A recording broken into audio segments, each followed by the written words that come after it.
Danemark principal. Donc il faut trouver... Ça y est, on y est.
Nous voici dans une toute nouvelle vidéo. Cette fois-ci ça va être une vidéo voyage. Depuis le temps que je voulais vous faire une vidéo voyage en dehors des vlogs. Ça fait longtemps que vous me demandez en plus sur ma chaîne, depuis le début de ma chaîne, parce que j'ai créé ma chaîne en octobre 2013 et j'ai commencé à voyager toute seule en juin 2014. Donc en fait même pas un an, 9 mois, 8 mois après. Je suis hyper heureuse de vous faire cette vidéo, vous savez pas comment.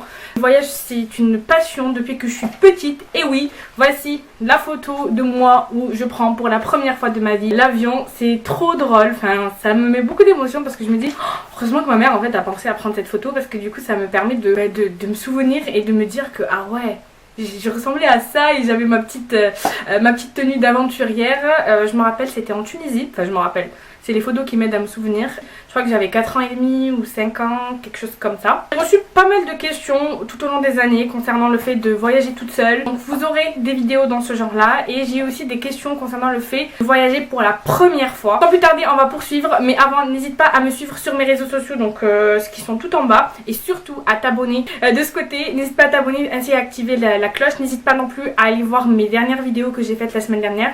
J'ai fait une vidéo pendant une semaine. Donc t'as de quoi regarder. Donc t'as eu une dressing tour, room tour, de la mode, des astuces et conseils pour Instagram, enfin il y a de tout. Donc n'hésite pas à aller voir. Et sans plus tarder, on va tout de suite poursuivre.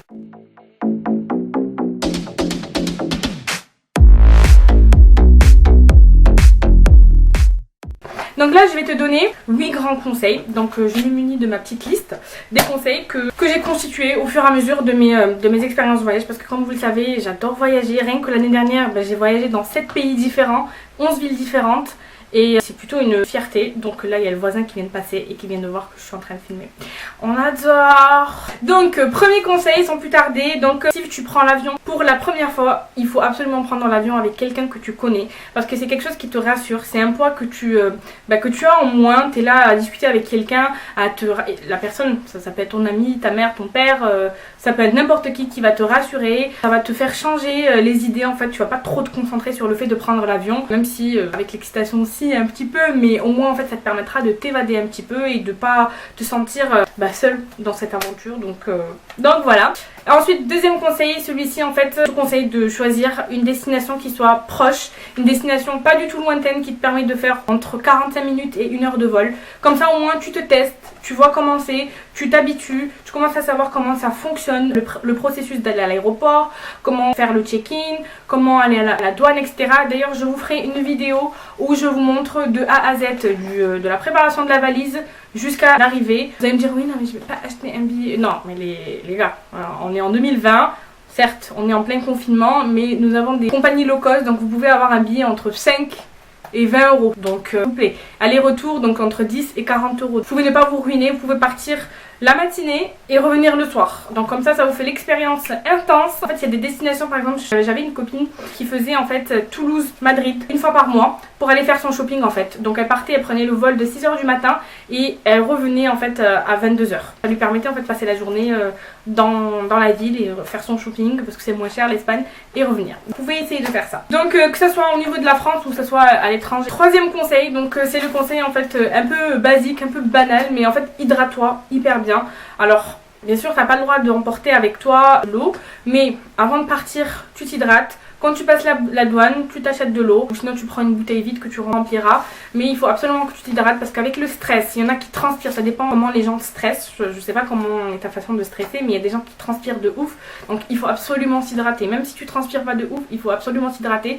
Comme ça permet en fait de régénérer ton corps, de réhydrater ton corps et qu'il soit pas déjà que ton cerveau il est trop dans le stress. Au moins tu lui apportes un peu d'eau et que ça lui fera du bien. Ça fera du bien à ton organisme, ça c'est clair et net. Quatrième conseil, je te conseille de t'habiller mais genre confortablement. J'ai deux leggings, la bande rouge et la bande jaune, ils sont disponibles chez H&M. Donc en fait ce sont des leggings de voyage parce que je suis grave confortable dedans. En fait c'est un peu plus épais qu'un legging classique on va dire et moins épais qu'un pantalon. Donc voilà, déjà moi j'aime pas trop les leggings, mais ce genre de leggings, je te conseille absolument d'être confortable dans ta tenue. Comme ça au moins déjà t'es stressé, t'as pas besoin d'être pas confortable dans ta tenue. Donc déjà chaque chose dans son temps. Moi je te conseille absolument d'avoir une tenue confortable. Ensuite de pas être trop serré, de pas avoir de jean. Moi quand je voyage, la seule fois où j'ai porté un jean en fait c'est quand je suis revenue de Berlin récemment, mais c'est tout. Parce que le jean c'était lourd etc. Donc il fallait que je porte des choses lourdes sur moi. Confortablement, habille-toi, ça sera le mieux. C'était pas français mais c'est pas grave. Cinquième conseil, télécharge des musiques de façon légale bien évidemment. Ou sinon des séries sur Netflix ou des films comme tu veux. Après il y a des compagnies comme Air France, je sais qu'ils ont la wifi gratos. Ils ont la wifi en fait dans l'avion. Après elle fonctionne pas très bien. Donc moi je vous conseille de télécharger ça avant. Donc du coup voilà, tu télécharges ça. Comme ça au moins tu stresseras pas sur comment ça sera dans le vol etc. Au moins tu seras occupé. Sixième conseil, alors c'est un conseil qui va te rassurer. Enfin c'est pas vraiment un conseil, c'est un fun fact en fait tout simplement. Donc sache que l'avion en fait c'est le moyen le plus sécurisé au monde. Genre vraiment, c'est le moyen de transport le plus sécurisé. Il y a moins d'accidents que les autres transports. Voilà, donc rassure-toi, dis-toi que les personnes qui sont en train de conduire ce moyen de transport, ben ils ont des diplômes, qu'ils ont fait des tests, qu'ils ont... Ben voilà, et en plus de ça, sache qu'ils sont jamais un tout seul, ils sont toujours deux, il y a le pilote et le copilote, donc on sait jamais, donc au moins on a deux moyens de rentrer à la maison ou de partir en vacances, donc t'inquiète pas. Septième conseil, alors je te conseille, mais là c'est peut-être trop tard, mais non c'est pas trop tard non plus, mais ce que je veux dire c'est que si jamais vous allez avoir des enfants plus tard, ben je vous conseille de les faire voyager dès petits, qui commencent à s'habituer à commencer l'ambiance de l'aéroport, comment ça se passe, l'ambiance dans l'avion, quand l'avion décolle, etc. Parce que c'est vrai que ça peut faire peur aux personnes, même moi au début, au début non je m'en souviens pas, mais je veux dire... Les fois où je commençais à reprendre l'avion, c'était un peu compliqué dans le sens où tu entends le moteur, etc. Donc ça rassure pas ce genre de choses. Donc moi je te conseille si tu as des enfants plus tard, n'hésite pas à leur faire prendre l'avion plus tôt, comme ça ils s'habituent. Et du coup, si toi tu es beaucoup plus âgé qu'un enfant par exemple, je te conseille de prendre l'avion un peu plus souvent, comme ça tu auras un peu l'habitude et ça te fera moins peur. Tu comprendras un peu comment ça se passe, etc. Tu deviendras une habituée en fait.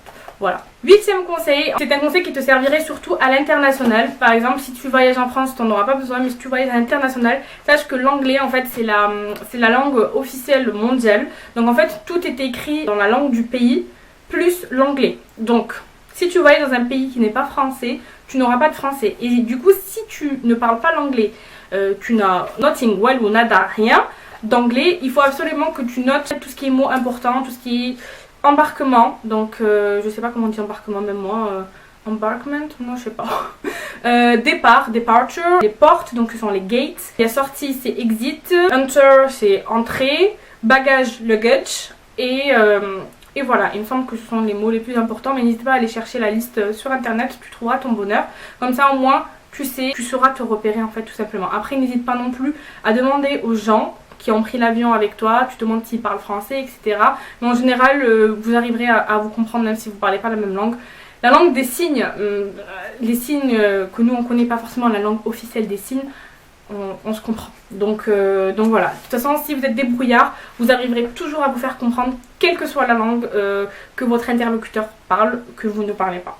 Voilà pour tout ce qui est conseil voyage, ça m'a fait trop plaisir de faire cette vidéo parce que ça fait super longtemps que je vais vous faire ce genre de vidéo et je vous jure que vous avez été nombreux à me demander de vous faire ce genre de vidéo, donc j'espère que ça répondra à certaines questions. N'hésitez pas à vous abonner et activer la cloche pour les prochaines vidéos. De toute façon je compte vous faire des vidéos comme je vous ai dit voyage, où je vais vous montrer toutes les étapes de A à Z d'un voyage, comment ça se passe. Donc voilà, bon vol sur ma chaîne et n'hésitez pas à aller voir les autres vidéos, je suis sûre que vous trouverez votre bonheur et à regarder les vlogs si jamais ça vous intéresse. A très vite pour une nouvelle vidéo et à très vite c'est lundi et bon courage pour le confinement. Je sais que cette vidéo en fait c'est pas forcément à la période mais je me dis ça nous permet de voyager et de se faire des plans pour après le confinement tout simplement. Ce confinement il faut en tirer une leçon quoi qu'il arrive et pousser votre personnalité, à pousser votre personne aussi à faire des choses que vous n'avez pas l'habitude de faire comme prendre un vol et voyager pour la première fois avec un avion. Voilà, gros bisous et je vous dis à lundi.